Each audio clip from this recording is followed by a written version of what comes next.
Pemirsa, kecelakaan maut kembali terjadi di ruas tol Cipali. 2 orang tewas setelah sebuah minibus menabrak bagian belakang truk di kilometer 74 kawasan Purwakarta, Jawa Barat.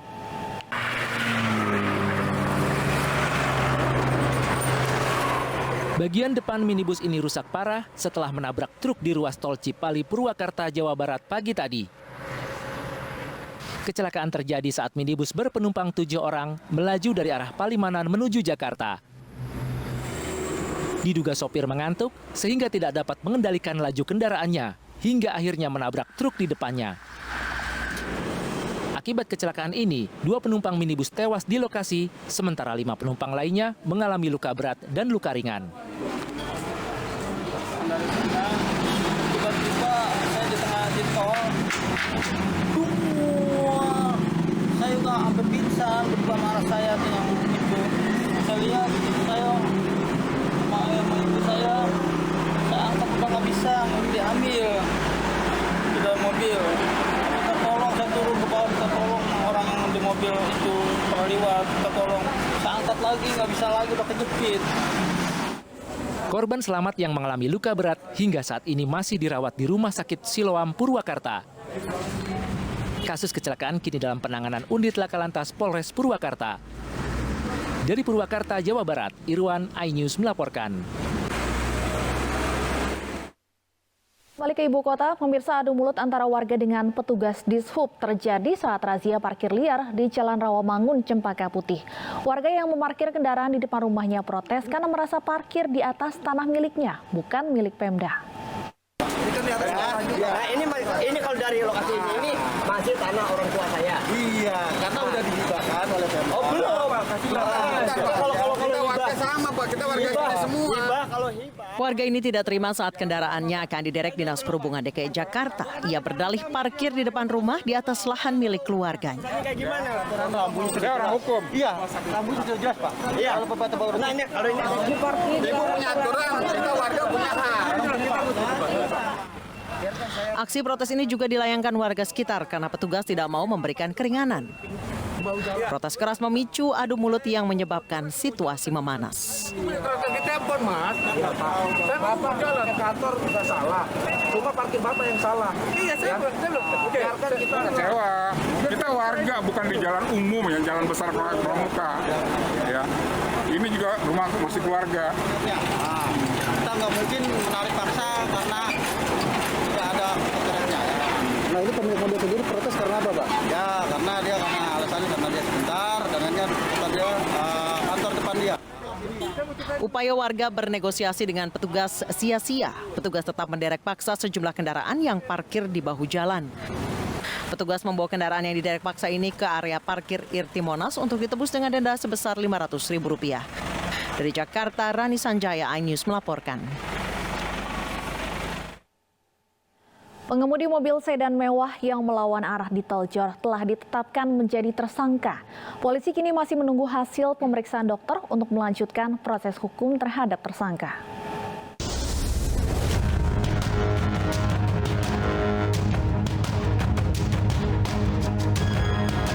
Usai gelar perkara, Ditelantas Polda Metro Jaya menetapkan MSD, lansia pengemudi mobil mewah yang melawan arah di tol Jor Jakarta sebagai tersangka. Meski demikian, tersangka tidak ditahan karena harus menjalani pemeriksaan terkait dugaan penyakit demensia yang dideritanya. Kemarin sudah diadakan gelar perkara terhadap Mercy tersebut. Jadi statusnya sudah jadi tersangka dan Mercy itu masih kami sita ya, masih kami tahan. Jadi tidak benar kalau ada yang mengatakan karena mentang-mentang Mercy terus dilepaskan dan sebagainya, tidak. Masih kami tahan. Kemudian si orang tersebut masih kami jadikan tersangka. Kemudian memang tidak dilaksanakan penahanan. Sementara berdasarkan hasil pemeriksaan dari tim dokter Bidokes Polda Metro Jaya, tersangka MSD terkonfirmasi mengidap demensia. Memang kondisinya saat ini memang mengalami demensia. Kalau dari bahasa medis demensia vaskuler. Jadi memang terjadi disorientasi tempat, daya ingat menurun ya. Jadi memang pada saat kami wawancara juga apa yang kami tanyakan tidak nyambung. A yang ditanya jawabnya B. Jadi memang yang bersangkutan memang mengalami demensia, penurunan daya ingat yang. Dari hasil ini, polisi akan memanggil saksi ahli hukum pidana untuk menentukan gugur tidaknya tindak pidana oleh tersangka. Dalam kasus ini, MSI dijerat pasal 310 ayat 1 Undang-Undang Nomor 22 Tahun 2009 tentang LLAJ dengan hukuman 6 bulan penjara. Sebelumnya, viral di media sosial, sebuah mobil sedan mewah melawan arah di Tol Jor Cakung, Jakarta Timur, Sabtu sore. Tak hanya melawan arah, mobil tersebut juga menabrak dua mobil lain di kilometer 53. Tim Liputan iNews melaporkan. Pemirsa, Kasmito, kakek berusia 74 tahun di Demak, Jawa Tengah, dituntut 2 tahun penjara karena menganiaya pencuri ikan. Upaya restoratif justice gagal karena terdakwa dinilai melakukan penganiayaan berat dan bukan membela diri.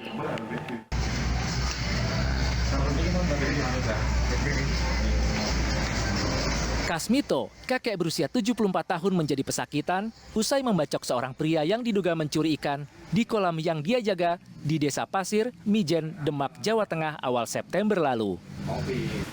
Permohonan restoratif justice atau penyelesaian perkara di luar sidang terhadap kasus Mbah Mito ditolak. Kasmito kini menghadapi tuntutan 2 tahun penjara karena jaksa menilai Kasmito telah melakukan penganiayaan berat dan bukan membela diri. Sebelumnya seorang pria ditemukan warga tak berdaya pada 7 September lalu dengan luka di lengan dan leher. Setelah diselidiki dan pemeriksaan saksi, dugaan pelaku mengarah kepada Kasmito yang lalu diamankan polisi. Sekitar sebulan setelah peristiwa, Polres Demak menerima laporan dari pemilik lahan yang dijaga Kasmito yang melaporkan pencurian ikan yang terjadi saat peristiwa pembacokan. Sementara kondisi korban penganiayaan Marjani, warga desa Wonosari, Kecamatan Bonang, masih belum pulih. Menurut pihak korban, tidak ada upaya yang dilakukan pihak Kasmito untuk menyelesaikan kasus secara kekeluargaan.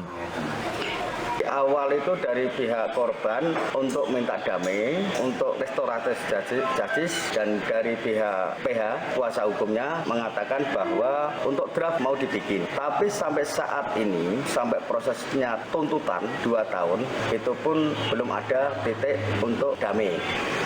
Selama ini korban bagaimana kondisinya? Selama ini korban masih keadaan kesakitan karena ada 3 pen yang ada di dalam. Jadi masih berobat jalan, juga masih istirahat di rumah.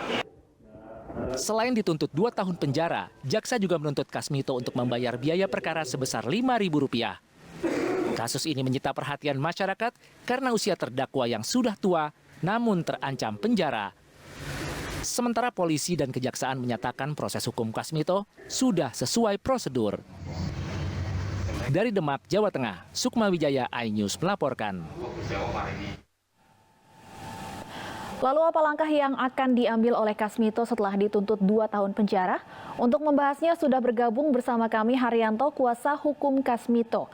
Selamat sore Pak Haryanto. Selamat sore Mbak. Baik Pak Haryanto, sebelum saya bertanya kepada Anda, kita akan dengarkan terlebih dahulu pernyataan dari Kepala Kejaksaan Negeri Demak, di mana sebelumnya jaksa menilai bahwa Kasmito melakukan penganiayaan berat sehingga restoratif justice tidak dikabulkan. Kasmito dinilai tidak membela diri karena korban tidak menyerang. Dan berikut pernyataan Suhendra, Kepala Kejari Demak. Yang ditentukan oleh restoratif justice itu tidak dapat kita terapkan di perkara pidana yang telah dilakukan oleh Mbak Mito. Karena apa? Penganiayaan yang dilakukan oleh Mbak Kasmito ini termasuk kategori penganiayaan berat. Kemudian pada saat kejadian itu juga tidak ada yang dinamakan dengan upaya pembelaan diri. Jadi alasan upaya pembelaan diri terdakwa di sana tidak tepat. Si korban tidak melakukan perlawanan. Kemudian terdakwa datang secara mengendap-endap langsung membacok ke arah tubuh korban sebanyak lebih dari 2 kali. Malah korban sempat berteriak untuk minta tolong dan mengatakan pada terdakwa, "Kulo melu, urimbah." Nah, jadi dengan tangannya diangkat, kemudian tangannya juga ditebas, dibacok karena di beberapa jari. Hal-hal yang memberatkannya itu pertama harusnya kan terdakwa dia dapat menghardik atau menghalau si pencuri tadi dengan tidak melakukan pembacokan. Cukup berteriak, "Awas, maling." Terdakwa juga tidak. Kami akan langsung konfirmasi pernyataan dari Kepala Kejari Demak kepada kuasa hukum dari Kasmito atau dalam hal ini merupakan terdakwa. Pak Haryanto, jaksa menilai bahwa Pak Kasmito tidak membela diri karena korban atau terduga pencuri tidak melakukan penyerangan. Benarkah bahwa korban tidak dalam kondisi terancam pada saat penganiayaan ini terjadi? Ya, Baik, hari sore kami dari tim kuasa hukum Mbak Kasmito akan menyampaikan beberapa fakta persidangan dari kasus ini pertama kali terjadi di awal bulan September, di mana perkara ini bermula dari sebuah pencurian yang di sebuah kolam ikan, di mana Mbak Kasmito ini selaku orang yang menjaga dan diberi amanah oleh pemilik kolam untuk menjaga setiap kolam tersebut. Namun di suatu malam di tanggal 7 September itu, karena sebelum-sebelumnya banyak kejadian pencurian di kolam, maka Mbak Kasmito pada saat itu memergoki ada seorang yang masuk ke pekarangan kolam dan melakukan aktivitas mengambil ikan di kolam tersebut. Lalu pengakuan Mbak Kasmito menyampaikan bahwa melihat hal tersebut, menyampaikan ada upaya Mbak Minto itu diserang pakai alat setrum listrik. Jadi Mbak Kasmito lebih tepatnya kalau dari kami ya ini membela, dan terjadilah sebuah proses penganiayaan tersebut. Namun proses ini berjalan 1 bulan kemudian, warga Pasir Mijen Demak itu menganggap bahwa kasus pencurian yang terjadi di kolam ikan tersebut sudah diproses. Namun ternyata tidak demikian adanya. Malah Mbak Kasmito yang waktu itu dimintai keterangan akan adanya kejadian itu dibui. Sudah 1 bulan tidak ada titik temu. Akhirnya dari warga meminta ke kami untuk mendampingi LP Demak Raya, diminta untuk mendampingi Mbak Kasmito. Lalu kita coba membedah perkara ini dari sudut pandang hukum sebab akibat, karena adanya sebuah hukum ada penganiayaan, adanya pencurian terlebih dahulu. Jadi Mbak Kasmito ini sebagai orang yang dimintai untuk menjadi Baik, Pak Haryanto, tadi Anda sebutkan bahwa ada upaya penyerangan dari korban. Artinya ada penyerangan yang dialami oleh Pak Kasmito. Refleks.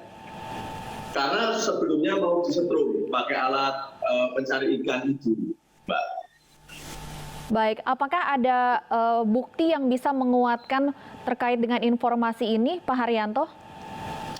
Ya, pengakuan dari Mbak Kasmito sendiri seperti itu. Dan di persidangan kemarin sebelumnya Mbak Kasmito juga menyampaikan hal serupa dan tidak berubah, karena ini itu kan korban dan pelaku saja yang tahu itu permasalahannya.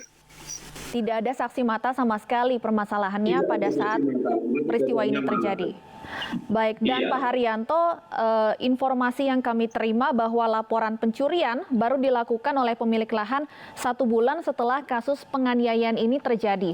Mengapa kemudian kasus pencuriannya baru dilaporkan 1 bulan kemudian? Ya, bisa kami sampaikan di desa, khususnya di Pasir, itu kan memandang bahwa ketika kejadian pencurian itu ada aparat penegak hukum, kepolisian, penyidik dan sebagainya olah TKP di sana menganggap bahwa pemilik ikan ini ya sudah, ini perkaranya pencurian itu sudah diproses. Orang tidak tahu hukum, orang desa jadi ya, tahunya sudah diproses hukum atas pencurian. Ternyata tidak demikian. Seperti itu. Baik, Pak Haryanto, apa kemudian langkah hukum selanjutnya yang akan Anda dan klien Anda lakukan setelah adanya tuntutan 2 tahun penjara? Ya, kami ingin melihat atau mengajak Karena satu, Mbak Kasmito ini lanjut usia. Usianya sudah 75. 75 kalau ditambah 2 tahun maka 77. Kalau sesuai dengan undang-undang tentang hak asasi manusia, setiap orang yang termasuk kelompok masyarakat yang rentan berhak memperoleh perlakuan, perlindungan lebih dan karena kekhususan. Karena Mbah Minto ini sudah unggul. Kemarin saja saat sidang, Mbah Minto itu pendengarannya sudah nggak jelas. Ketika tahunnya ya 1 tahun, ternyata 2 tahun seperti itu. Baik, kami akan tunggu kelanjutan dari kasus ini. Terima kasih Pak Haryanto, kuasa hukum dari terdakwa Kasmito sudah bergabung bersama kami di iNews Sore. Pemirsa, pasangan suami istri pemilik kafe yang viral karena dianiaya Satpol PP di Goa, Sulawesi Selatan ditahan polisi. Kami akan kembali dengan informasi selengkapnya sesaat lagi.